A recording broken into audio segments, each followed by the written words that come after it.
আসসালামু আলাইকুম। আজকে আমরা দেখব এমএস ওয়ার্ডে কীভাবে কাট কপি পেস্টের ব্যবহার করা যায়।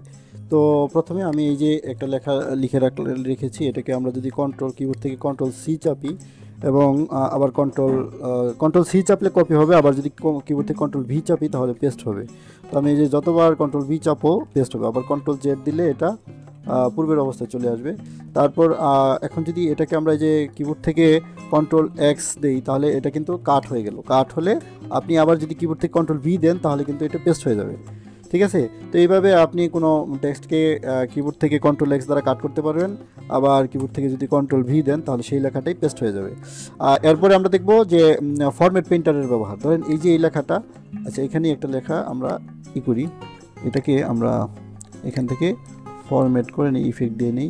টেক্সট ইফেক্ট ধরেন আমরা এখান থেকে টেক্সট ইফেক্ট দিলাম একটা, এখানে গ্রেডিয়েন্ট দিলাম, গ্রেডিয়েন্ট লাল, তারপরে আরও একটা কালার দিই, এইটা দিই, তারপরে এটা দিই।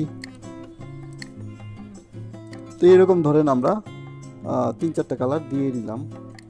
দেখেন এই যে আমাদের এই লেখাটার উপরে কিন্তু ওই আমরা যে ফরম্যাট করলাম এটা কিন্তু অ্যাপ্লাই হয়ে গেছে। এখন আমি চাচ্ছি এইটাই ফরম্যাট পেইন্টার দিয়ে পেইন্ট করে কপি করে আমি এই যে এই লেখাটার উপরে অ্যাপ্লাই করব। এখানে যদি ক্লিক করি দেখেন এটা কিন্তু এই যে এই লেখার যে ফরম্যাট ছিল এখন কিন্তু এটার মতো হয়ে গেল। ধরেন আবার চাচ্ছি যে আমার এইটুকু ফরম্যাট পেইন্টার দিয়ে নিয়ে তা আমি যদি এটার উপরে ক্লিক করি দেখেন এটা হয়ে যাবে। এটা আবার নেই যে ভালোবাসি ফরম্যাট পেইন্টার নিয়ে এখানে ক্লিক করে দেখেন এটা চলে আসছে। দেখেন যে ফরম্যাট পেইন্টার কিন্তু এই যে এখানেও পাবেন আপনি। ঠিক আছে? তো এইভাবে ফরম্যাট পেইন্টার ইউজ করতে পারবেন। কাট কপি পেস্ট দেখাইলাম আজকে। তো বন্ধুগণ, আজকের মতো এখানেই শেষ করছি। আগামী পর্বে আমরা দেখব বোল্ড, ইটালিক, আন্ডারলাইন এর সঠিক ব্যবহার কীভাবে করা যায়, তো সেটা দেখব।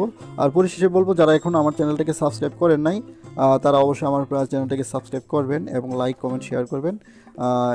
কারণ প্রতিদিন আমি আমার এই চ্যানেলে নিত্য নতুন এডুকেশনাল যে রিলেটেড ভিডিওগুলো আছে এগুলো পাবলিশ করে থাকি। তো ধন্যবাদ সবাইকে, ভালো থাকবেন।